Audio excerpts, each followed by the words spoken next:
Okey. Satu-satu main. Beratur. Duit raya. Siapa nak duit raya? Mami dulu. Mami minta dulu duit.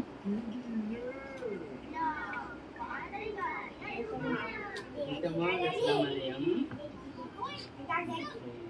Ni. Sana bertato lagi, Kuya. Sana bertato lagi, Okey. Mami dulu. Saya. Salam dulu. Cek apa? Hari Raya minta maaf. Okey.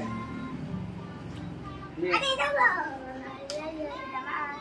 Cepat lari bulan dulu dia. Okey. Adik bulan ke sama abang dulu. Okey. Adik dulu sini nanti. Abang. Cek apa sama dia? Salam mami sekali. Abang. Wah, hari ni saya dapat RM50. Salam. Mami.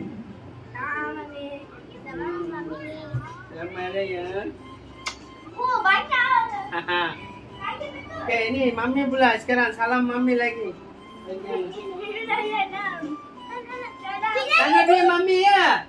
Beratur. Afiq. Abang, bayar tu. Mami nak mati tu Raya. Tanah rugi ya. Cepat lambat. Lambat sikit dah dapat. Abang. Ini kali Anas mai. Ini kali Anas dulu. Mai Anas. Panggil ambil Anas. Sini. Ambil. Pergi ambil. Panggil Anas dulu. Panggil tak ada dukung. Anas melaju, paling kecil melaju. Jangan tolak.